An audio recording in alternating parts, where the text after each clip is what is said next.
பாதுகாவல் தேடியவனாக அளவற்ற அருளாளனும் நிகரற்ற அன்புடையனுமாகிய ஏக இறைவனின் திருப்பெயரால் ஆரம்பம் செய்கிறேன்.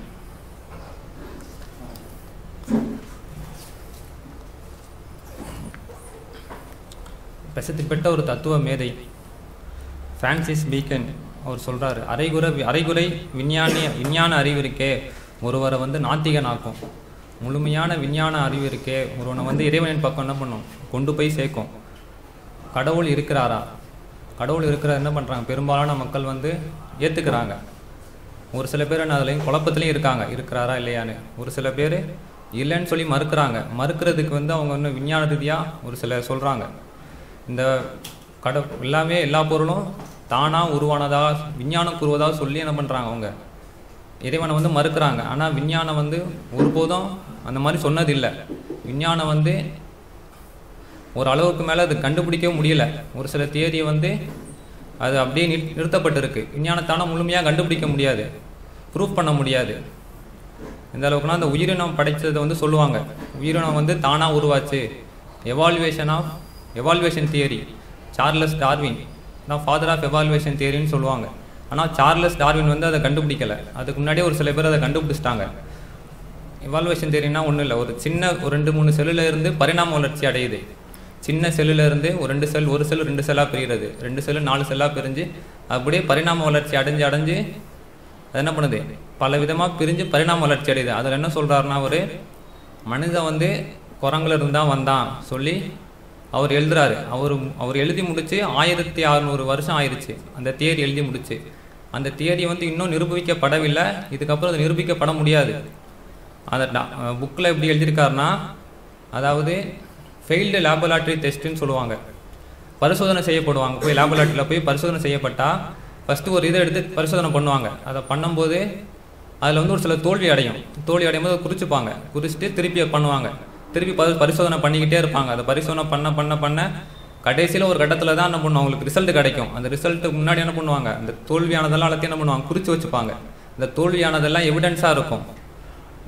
சார்லஸ் டார்வின் ஒரு புக்கில் என்ன சொல்கிறாருன்னா, இந்த பரிணாம வளர்ச்சி இருக்குது, அதில் 2 விதமான கோட்பாடு சொல்கிறாரு. ஒன்று இருக்குது நேச்சுரல் செலெக்ஷன். நேச்சுரல் செலெக்ஷன்னா இந்த கால சூழ்நிலைக்கு ஏற்ற மாதிரி என்ன பண்ணோம், இது உருவாகும்னு சொல்லி சொல்கிறாரு.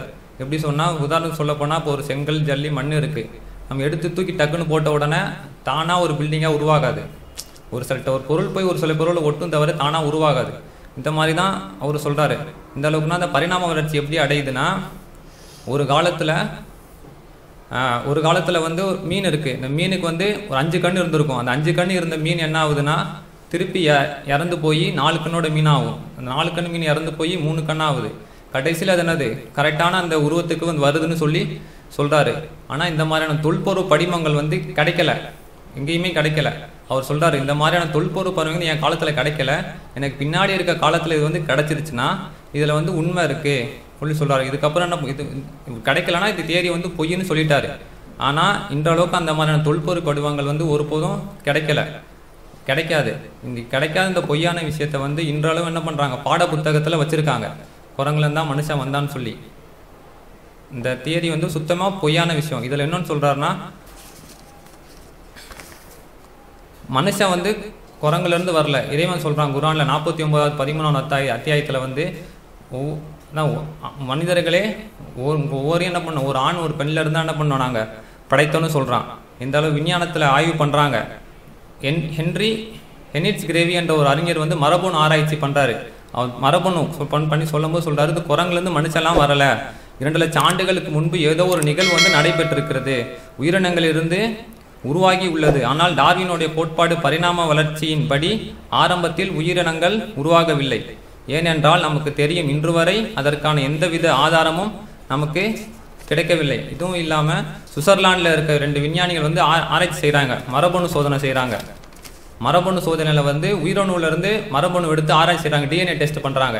டிஎன்ஏ டெஸ்ட் பண்ணும்போது, அதாவது ஆணுடைய உயிரணுவிலேருந்து எடுத்து பண்ணும்போது தான் தாய் தந்தை யாருன்னு மட்டும் தான் கண்டுபிடிக்க முடியும், அவங்கள வம்சவழி யாருன்னு கண்டுபிடிக்க முடியாது. என்ன பண்ணிட்டாங்க, அதை விட்டுட்டு பெண்ணோட கருமுட்டையிலேருந்து உயிரணு எடுத்து ஆராய்ச்சி பண்ணும்போது மட்டும்தான் என்ன பண்ண முடியும், அதோட வம்சாவளி தொடர்ச்சியை கண்டுபிடிக்க முடியும்.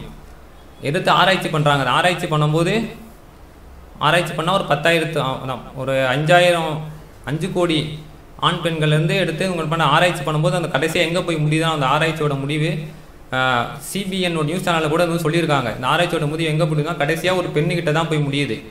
ஒரு பெண்ணில் இருந்தால் என்ன பண்ணாங்க, வம்சாவளி வந்து தொடர்ந்து வந்துருச்சுன்னு சொல்லி காட்டுறாங்க. இதெல்லாம் எப்படி சொல்கிறாங்கன்னா இந்த டிஎன்ஏ இருக்கே, இதையும் வந்து என்ன பண்ணியிருக்கான், அற்புதமாக படைச்சிருக்கான். இந்த டிஎன்ஏ வந்து ஒரு மிகப்பெரிய ஒரு கட்டமைப்பு, அதுக்குள்ளே ஒரு மிகப்பெரிய ஒரு ஃபேக்ட்ரியை இயங்கிக்கிட்டு இருக்கு. அது வந்து சும்மா இயங்கலை. அந்த டிஎன்ஏக்குள்ளே வந்து ஒரு நுட்பமான பல விஷயம் இருக்குது. அந்த டிஎன்ஏல இருக்குது. டிஎன்ஏக்கு அப்புறம் அது ஆர்என்ஏ இருக்குது. ஆர்என்ஏக்கு அப்புறம் அதுக்குள்ளே வந்து புரோட்டீனோட பேக் இருக்குது.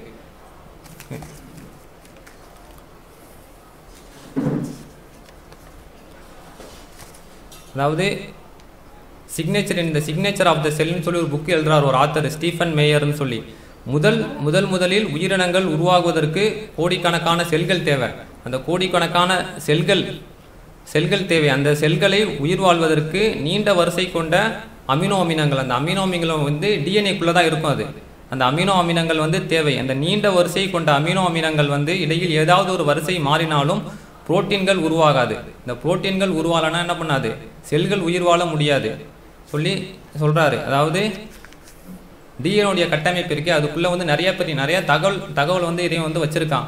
எப்படி சொன்னால், அந்த சின்ன ஒரு டிஎன்ஏ, அதுவும் 0.1 நானோமீட்டர் தான் சொல்லுவாங்க. அந்த சின்ன ஒரு டிஎன்ஏ, இந்த டிஎன்ஏக்குள்ளே பல தகவல் இருக்குது. அந்த தகவலை வந்து ஒரு மனுஷன் டைப் பண்ண ஆரம்பித்தார்னா ஒரு நாளைக்கு ஒரு 6 மணி நேரம் 1 மணி நேரத்துக்கு 60 வேர்டுன்னு சொல்லி டைப் பண்ண ஆரம்பித்தாலும் என்ன பண்ணாது, 50 வருஷம் அவர் டைப் பண்ணிகிட்டே இருக்க வேண்டியதுதான். அவ்வளோ சின்ன ஒரு டிஎன்ஏக்குள்ளே என்ன பண்ணியிருக்கான் இறைவன், பல தகவலை வச்சுருக்கான். அவர் அந்த டிஎன்ஏவோட தகவலை புக்காக எழுத ஆரம்பித்தாலும் அது போயிடும். அது 70-80 மீட்டருக்கு மேலே அந்த புக்கு என்ன பண்ணும், போயிடும். அது வந்து முடிவு பெறாது. இந்த சின்ன விஷயத்தில் இறைவன் வந்து இவ்வளோ நுணுக்கமான விஷயத்தை என்ன பண்ணியிருக்கான், படைச்சிருக்கான். மனுஷன் உடம்புக்குள்ள வந்து பல அத்தாட்சியை வந்து இறைவன் வச்சிருக்கான். எந்த அளவுக்குன்னா ஏஐ ரோபோட் சொல்லுவாங்க, ஆர்டிஃபிஷியல் இன்டெலிஜென்ட். அந்த ஆர்டிஃபிஷியல் இன்டெலிஜென்ட் ரோபோட்டை வந்து உருவாக்கும் போது அவங்களுக்குள்ள சிப்பு வச்சுருப்பாங்க. அந்த சிப்புக்குள்ளே நிறையா கோடிங் இருக்கும். அந்த கோடிங் என்ன பண்ணுவாங்க, இவங்க வந்து டிசைன் பண்ணும்போது அந்த கம்ப்யூட்டர் வந்து அந்த கோடிங் எடுத்துக்கும். அந்த பல கோடிங்கள் டிசைன் பண்ணால் தான் நம்ம அவரால் ஒரு கையை அசைக்கிறதோ கண் அசைக்கிறதோ அவரால் பேசுகிறதோ அந்த ரோபோட்டால் பேச முடியும். ஆனால் எந்த விதமான சிக்கலான அமைப்பும் இல்லாமல் ஒரு மனுஷன் என்ன பண்ணியிருக்கான், இறைவன் வந்து படைச்சிருக்கான். இதே கோடிங் தான் என்ன பண்ணியிருக்கான் இறைவன் டிஎன்ஏக்குள்ளேயே என்ன பண்ணியிருக்காங்க, யூஸ் பண்ணியிருக்காங்க. அந்த பைனரி டிஜிட்னு சொல்லுவாங்க. அதாவது இப்போ நம்ம கம்ப்யூட்டரில் வந்து டைப் பண்ணுறோம், ஹூ ஆர் யூன்னு போட்டால் டைப் பண்ணும்போது ஹூ ஆர் யூன்னு மட்டும் எடுத்துக்காது. அதுக்குள்ளே இருக்க பைனரி நம்பர் சொல்லுவாங்க, 0-1-2-0-1-0-1-0-1. அதுக்கான பைனரி நம்பர் உள்ளே போனதுக்கப்புறம் தான் அது வெளியே டிஸ்பிளேல தெரியும், ஹூ ஆர் யூ நம்ம டைப் பண்ணதும் தெரியும். இதே மாதிரியான சிக்கலான அமைப்பு தான் என்ன பண்ணியிருக்கான் இறைவன் டிஎன்ஏக்குள்ளே வச்சுருக்கான். அந்த டிஎன்ஏல வந்து TGCAன்னு சொல்லுவாங்க. இது வந்து அதோட பேர், அந்த அமிலங்களுடைய பேர். இந்த TGCA ஒரு 4 அமிலங்கள் இருக்கும். அந்த அமிலங்கள் என்ன பண்ணும், அது வரிசையாக வந்து என்ன பண்ணும், அந்த டிஎன்ஏல வந்து சேர்ந்துக்கிட்டே இருக்கும்போது தான் என்ன பண்ணும், இந்த பக்கம் ஒரு செல்கள் என்ன பண்ணும், உருவாகிக்கிட்டே இருக்கும். இந்த அளவுக்கு சொன்னால் இப்போ நம்மளுக்கு சின்ன ஒரு அடிப்படுது, சின்ன அடிப்பட்ட உடனே அந்த இடத்துல என்ன பண்ணுது, செல்கள் இறந்து போயிடுது. செல்கள் இறந்து போனதுக்கப்புறம் புது செல்கள் வந்து உருவாகுது. அந்த இடத்துல இருந்து எப்படி புது செல்கள் உருவாகுதுன்னா, அந்த டிஎன்ஏ வந்து அதை என்ன பண்ணும், அது உருவாக்கும். புது செல்களை உருவாக்க டிஎன்ஏ ஒரு தொழிற்சாலை மாதிரி என்ன பண்ணும், உடம்புக்குள்ள இருந்து வேலை செஞ்சுக்கிட்டே இருக்கும். இதுதான் இறைவன் என்ன பண்ணுறான், குர்ஆன்ல சொல்லி காட்டுறான்.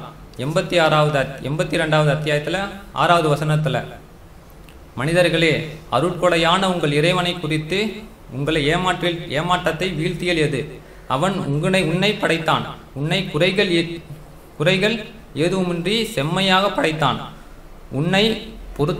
உங்களை பொருத்தமான உறுப்புகளே அளித்தான், மேலும் தான் நாடிய உருவத்தில் உன்னை ஒழுங்குபடுத்தி உண்டாக்கினான்னு சொல்லி என்ன பண்ணுறான் இறைவன் வந்து சொல்லி காட்டுறான். அந்த உறுப்பு என்ன பண்ணியிருக்கு, எல்லா உறுப்பையும் அந்தந்த இடத்துல வச்சுருக்கான். அந்த இடத்துக்கு வைக்கிறதுக்கு முன்னாடி அதுக்கான பல விஷயம் இருக்கும்.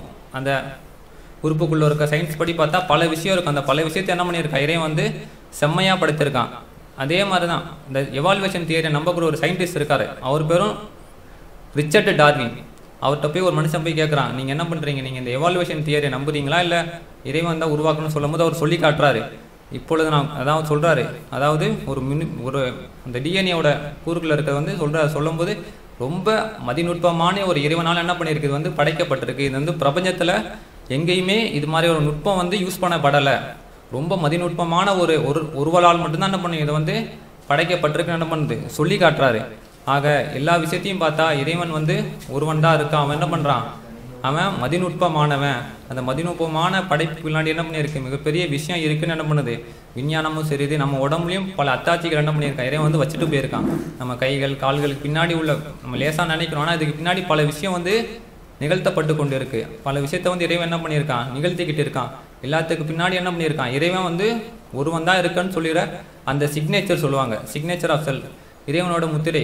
அந்த முத்திரை என்ன பண்ணியிருக்கு, எல்லாருக்கிட்டையும் இருக்கு. நம்ம வந்து லேசாக எடுத்துக்கிறோம், ஆனால் எல்லா உடம்புலையும் நம்ம உடம்புலையும் இருக்கு, எல்லா விஷயத்துலையும் இருக்கு. எல்லாத்தையும் என்ன பண்ணியிருக்கான், நம்ம பார்க்குற விஷயத்த ஃபுல்லாக இறைவன் என்ன பண்ணியிருக்கான், ஒரு அழகா படைச்சிருக்கான். கண்ணுக்கு நம்மளுக்கு என்ன பண்ண எல்லாமே அழகா தெரியுது. இந்த அழகா என்ன பண்ணியிருக்கான், இறைவன் வந்து எல்லாத்தையும் உருவாக்கியிருக்கான்.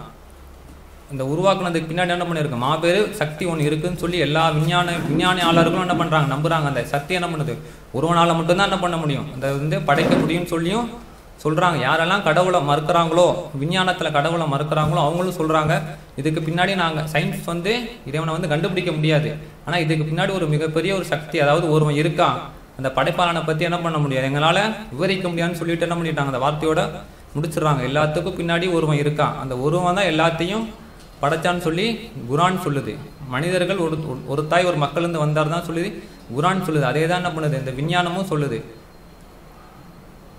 வாய்ப்படுத்தது. அஸ்ஸலாமு அலைக்கும்.